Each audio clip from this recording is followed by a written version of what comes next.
Hi, I'm Bernie Hayes. Today's guest, Kariem Haqq. We'll be talking about the 13th Amendment, 14th Amendment, and the 15th Amendment right here on The Bernie Hayes Show.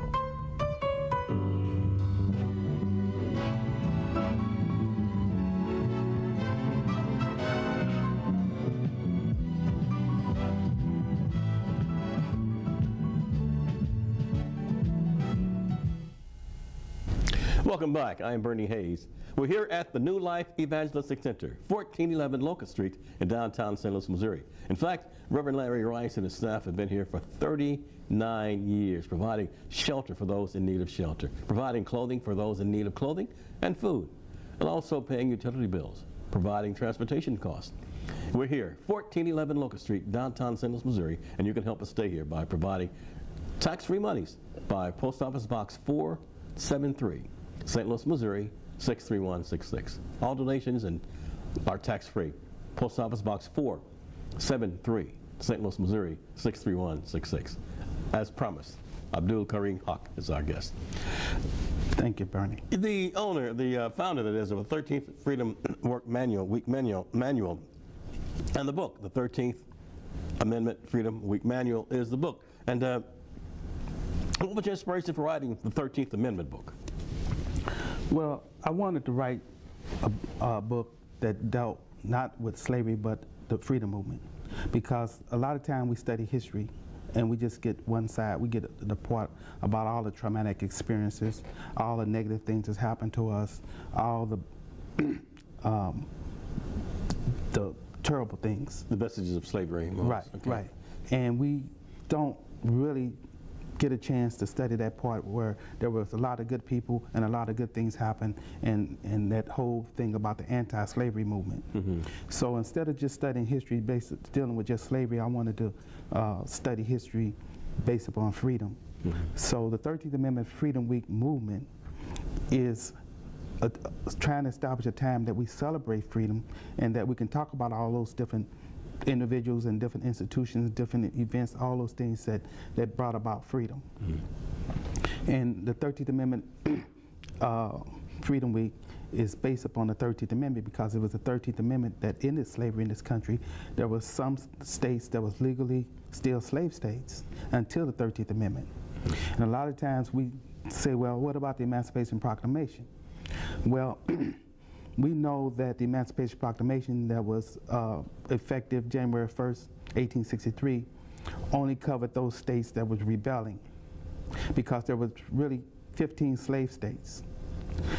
But 4 of them didn't succeed. 4 of them didn't rebel. The 4 states that didn't succeed was Missouri, Maryland, Kentucky, and Delaware. They didn't succeed from the Union. So the Emancipation Proclamation was freeing those slaves in those states that rebelled. The other 4 slave states, it didn't affect them. So at the same time, we realized that it also saying that those states had to be defeated. Those slave states that rebelled had to be defeated. Including Missouri?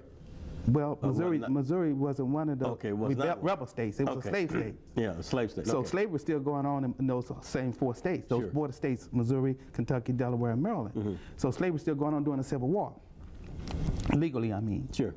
So those states that were rebelling, it was the Emancipation Proclamation said those slaves were free, but at the same time, those states had to be defeated, because there was in early '63, but slavery. They weren't defeated until 65. Okay, 1865. 1865. Okay. So, in the meantime, as those states were defeated, right after they were defeated in the general surrender, starting in April of 1865, then someone came along right behind that, and they read the Emancipation Proclamation to them. Mm-hmm. So it started in Virginia, along with Lee surrendering to Grant, and then Johnston surrendered to Sherman down in North Carolina. It went on down through Alabama, Tennessee, Florida, and as it came on down from April, it got over to the West and the South. And one of the last states to surrender, it wasn't the last state, but yeah, it was the last state to surrender, that was rebelling, was the general, I think his name was Edmund Kirby Smith. He surrendered to General Edward Canby. What state? That was in Texas. Right. Okay. Okay, and he surrendered June the 2nd officially, and that Kirby was the general that was over the territory of Texas, Louisiana, and Arkansas. But when he surrendered June the 2nd of 1865, a couple weeks later, another general came down and read the Emancipation Proclamation to the slaves and letting them know that they were free. That's what they call it, Juneteenth now. Right, Yeah. around the 19th of June. Sure. So those people started celebrating, oh, slavery was in it, okay? But at the same time, a week later, the last generals that surrendered was in Oklahoma. That was June the 23rd. And this was the Cherokees. The Cherokees had sided with the Confederates because the Cherokees owned slaves too. Cherokee Nation. Million. And so they surrendered Americans. after Juneteenth on the 23rd. And then later, almost 6 months later in December, the 13th Amendment was ratified, and that eliminated slavery in Kentucky, Delaware, and New Jersey. Even though New Jersey wasn't considered one of the slave states in the South, slavery still was going on in New Jersey. Okay. And Missouri and Maryland, they had already abolished slavery in their states. Missouri abolished in January of 1865 before some of the southern states surrendered. And Maryland had abolished it in 64, I think, November of that year. So out of those 4 states, Maryland and Missouri had already abolished slavery, but Kentucky and Delaware and New Jersey had not. Okay, so you focus on the 13th Amendment. What essentially does the 13th Amendment say? What does it say? That is the amendment that really gets rid of slavery in its entirety? Yes. Okay. Because President Lincoln, even though he issued the Emancipation Proclamation, the main one that we know, he had already issued another Emancipation Proclamation even before the one that we know. You embraced and, that. Yeah, and that was in 1862 in April, where slavery in Washington, D.C. was eliminated. That was called the D.C. Emancipation. Okay. And a few months later, he issued the one for the states that were rebelling. He did that, I think, in September 1862, saying that it's going to be effective 1st of January. Okay, 1863. Okay. And go ahead. Go ahead. And I also want to talk about the 14th and 15th Amendment, too, that you said is very significant also. But do people realize that the 13th Amendment was the most significant amendment, I guess, in relationship to freeing slaves? I don't think they do. A lot of people, you ask them about the 13th Amendment, they don't really understand what it's about. The 13th Amendment, because like I said, Lincoln did the Emancipation Proclamation, but this was like a presidential edict. It was just like he knew that the next president could come along and reverse it. So he himself pushed for the 13th Amendment. He even signed the 13th Amendment. And after it came through Congress, after it came through the House, after it came through the Senate, a joint resolution, he signed it, and then it went to the states. And the states started ratifying it, but he was killed in April of 1865 before all the states had ratified it to make it be effective as a 13th Amendment. But he had pushed for the 13th Amendment because he wanted to see slavery ended. I noticed in the book, too, that you notice you list the people who voted for certain amendments, Republicans, Democrats, and so forth, who voted for it, who voted against it. Yeah. That took a lot of research. How long did it take you to research this book? Well, it took about 3 years to research it, but like you mentioned, the 13th Amendment, a lot of blacks don't realize that was put in the Constitution for black people. The 13th Amendment gave us our freedom, and the 14th Amendment was put in our Constitution, and that gave us citizenship, and it was the 15th Amendment that was put in the Constitution that gave us a right to vote, black men a right to vote. Neither white women or black women could vote, but we could vote. So those were put in the Constitution for us, but a lot of times we don't even know that. We think that we look at the Constitution and say it has nothing to do with us. But those were put in there specifically for black people right after the Civil War, right after the South was defeated. And it was put in there by whites for blacks because it wouldn't put enough for white people because white people was already free. And white people were already citizens, and white people were already able to vote. Okay. It was put in there for us. So the 13th, 14th, and 15th Amendment were specifically geared for people of African ancestry. Right. Very interesting. Right. Our guest, Kariem Haqq, and we're talking about his book, The 13th Amendment Freedom Week Manual. Now, I assume this has nothing to do with Black History Month or Black History Week, but this is certainly a week that celebrates the 13th Freedom Week. And we're here at the New Life Evangelistic Center, 1411 Locust Street in downtown St. Louis, Missouri. I'm Bernie Hayes, and we need your support to keep the ministries going here through Post Office Box 473, St. Louis, Missouri, 63166. We're at 1411 Locust Street, downtown St. Louis, and you may drop off non-perishable items such as canned goods and so forth, even clothing, right here. We'll be right back with our guest after this. And welcome back. Before we return to our guest, I'd like to remind you that we need your support here at the New Life Evangelistic Center. Our location is 1411 Locust Street in downtown St. Louis, Missouri. You know, for 39 years now, Reverend Larry Rice and his staff have been providing shelter for the homeless, and they concentrate on the homeless, but they also provide fans in the summertime for those in need, and blankets and heaters for those who need warmth in the wintertime. We need your support. There's so many different programs, so many ministries here at the New Life Evangelistic Center in need of your help. Post Office Box 473, St. Louis, Missouri, 63166. Kariem Haqq is my guest. We're talking about the 13th Amendment Freedom Week Manual. Mr. Haqq, it's a 13th Amendment. Well, we know about Juneteenth, but your book says the 13th Amendment Freedom Week Manual. What is the Freedom Week, 13th Amendment Freedom Week? What does that consist of? Well, like you said, we know about Juneteenth. Juneteenth, yes. June 19th, usually. Yeah, it's the time that the slaves in Texas found out that they were free based upon the Emancipation Proclamation. Right. But Juneteenth is basically a celebration, if you really be technical about it, for the people in Texas. Okay.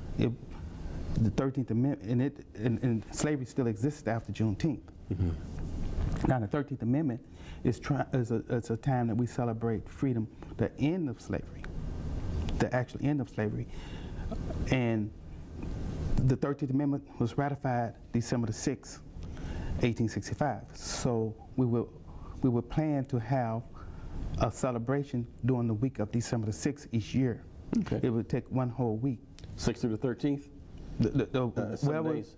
Yeah, it's going to be a 7-day celebration based upon the 6th of December. Whatever week the 6th fall in, that's the week that we start. Okay, so this coming up this particular year in 2011? We plan on having it this year, but I like for the the viewing audience to stay tuned. How can they reach you and get a copy of the book? Is there numbers they can reach you? Yeah, they can call me at area code 314-537-4169. Okay, 537-4169. Or they could email me at kahaqq@sbcglobal.net. Okay. The book itself, what inspired you to write it? Well, I've been in the struggle for the upliftment of blacks ever since the civil rights era in the late 60s. Okay. And I have been studying, and I started coming across some different books. But in the meantime, a lot of activists was out, and they was talking about how bad America's treated us, and that we should go into socialism and stuff like that. And I was listening to them, and I was studying that too. And I ran across some other books that was contradicting some of that socialism. So one of the books was talking about how the bankers controlled everything, and how they also control socialism. So it really piqued my interest, and so I'm saying, well, let me study how this banking system is set up and how this monetary system is set up, and it just took me more into the study of economics. Okay. On the back of your book, it gives just a brief overview of who you are. It says Kariem Haqq is a founder of the 13th Amendment Freedom Week movement. He also has a bachelor's degree in economics and a dual master's in finance and international business. He's an advocate of free market economics, limited government, and personal responsibility. So you have 3 advanced degrees, and most deal with economics and so forth. So you think economics is the key to not only African American survival, but American survival? Definitely, our survival is tied in with American survival. So whatever problems that we've had in American history in the past, we have to reconcile our differences in order to survive, because there's a lot of good in America. There's some bad, especially in our history, but there's some good. And I think that what we need to do is focus on the good and build on the good in order to advance ourselves. But we can't advance ourselves without advancing America. Okay. We have to be able to support the good things in America as a whole in order to also support ourselves. We can't, you know, be against a house when we have, you know, a room in it. Okay. If the whole house collapsed or the whole house burned down, then what, you know, what we have is going to be destroyed too. Okay. You know, in the book you mentioned even the debate between Du Bois and Booker T. Washington and so forth, and you so many quotes of Carter G. Woodson. So you've done a lot of research in this book. Well, tell us why you took so much time and spent so much time, 3 years, researching the book, and I don't know how long it took you to write the book, but why do you think it's important for us to read this book? Well, the book outlines this 7-day celebration week. Okay. And in the process of celebrating, we are learning. That's why I say educate while you celebrate, because we learn a lot about the history, a lot about freedom. It really addresses the principles of freedom, the ideals of freedom. And the first day is called Abolitionist Day. The participants who will participate in this celebration week, well, the abolitionists, prior to the beginning of the week, they will have chosen some abolitionists or event in history or anything that helped to bring about our freedom, and they would have done a report on that. They would do some research and do a report on that, and they would bring that back to the group. And each person in the group would talk about who they researched, and they'll talk about, and they'll learn different things about these different abolitionists and and these are black and white. That's to educate while you celebrate. Okay. And then the second day deals with different forms of government, because anytime you talk about freedom, you have to understand the types and forms of government. And it's basically 5 forms of government that ever existed in the world. Just about any type of form of government could fall within this 5 forms. The first form is a monarchy form. That's where one person rule. Then there's an oligarchy, when there's a handful of people rule. Then there's a democracy, where the majority rule, or they say people rule. Then you have a republic, a constitutional republic, where in fact it's a thing that rules, and that thing is law. So under a constitutional republic, law rules. The last form is anarchy, where it's autonomous rule, where everybody just kind of out for themselves, they the family, they the clan, and they whatever. But just about every form of government can fall within that 5 spectrum. And so we have to understand those forms of government. And then that's the second day. Then the third day, we deal with economic systems. So it's basically 3 forms of economic system. You got a free market, you got socialism, and you got communism. Now there are lots of different types of socialism but basically it's free market and socialism, and then there's communism. And once you understand the forms of government and you understand the forms of economic system, then you have to be able to put match them, because some forms of government they're not compatible with some economic system, and vice versa. Okay, we're running out of time. We've got about 2 minutes left. Okay, so if you mismatch them, you're going to have problems. Okay. Then the next day is called Historical Documents Day, and in the book it's got, in the appendix, there's a lot of historical documents that contribute to our freedom. So we have to, there's a lot of information there that we can research these documents. Then the next day is Awards Day or Genealogy Day, where you do personal history and you bring it up front. And the 6th day is when we have Celebrate. You know, that's where we have all the festivities and bazaars and everybody eating and happy and parades and stuff like that. And the 7th day, when you go to your place of worship and give thanks to freedom. Okay. So those are the 7 days. And they're not unlike, I guess if America takes up the 13th Amendment Freedom Week manual and that celebration, that would add to not only Juneteenth, but also to Kwanzaa at the end of December, but this will be at the beginning of December, Right. December the 6th. That's wonderful. We'll talk back more later, right here with Kariem Haqq. talking about the 13th Amendment Freedom Week Manual, and we're here at the New Life Evangelistic Center, 1411 Locust Street in downtown St. Louis, Missouri. And then we need your support by Post Office Box 473, St. Louis, Missouri, 63166. Tax deductible, and here to support us. We'll be right back after this. Once again, let me tell you about Club 24. 80 cents a day, $24 a month will keep us here at the New Life Evangelistic Center. 39 years, Reverend Rice and his staff and ministers have been providing food, clothing, shelter for so many people, and we need your support. Club 24 is an excellent way to do that. $24 a month, 80 cents a day. Post Office Box 473, St. Louis, Missouri, St. Louis, Missouri, 63166. Kariem Haqq. The 13th Amendment Freedom Week Manual. The celebrations. It says America, Africa. Educate while you celebrate. What are you celebrating? What should we be celebrating? We should be celebrating freedom. We have very limited time in America that we celebrate freedom. A lot of times people say, okay, we celebrate Independence Day, 4th of July. And well, Frederick Douglass says we shouldn't. Yeah, that's what one thing. Let me try to explain that. 4th of July is not celebrating freedom; it's celebrating independence. Now, independence and freedom, they're similar, but they're not necessarily the same. Okay. Independence is when one country separates itself from being controlled and dominated by another country. That country is independent. Okay. Now, a country can be independent, but the people in that country may not have freedom. So in America, we celebrate independence where we were separated, we got our control from England, Great Britain, and we become independent.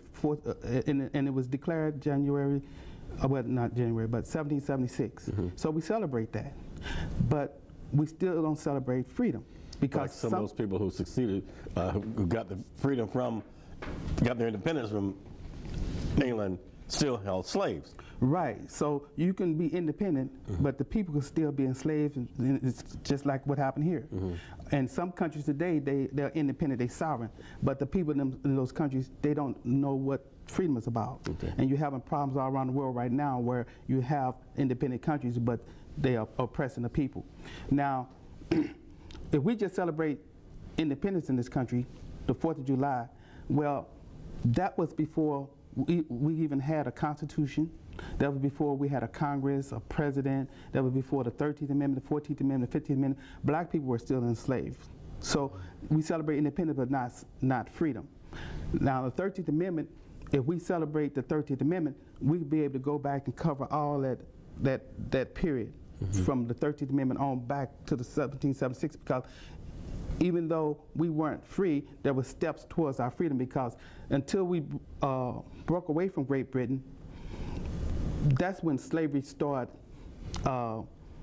ending in the United States, and that's when a lot of the states started becoming free. After 1776, or around that time, that's when breaking away from Great Britain, then they started getting away with slavery. But it had been going on so long. Slavery, we was under the Union Jack for 150 years before we became independent.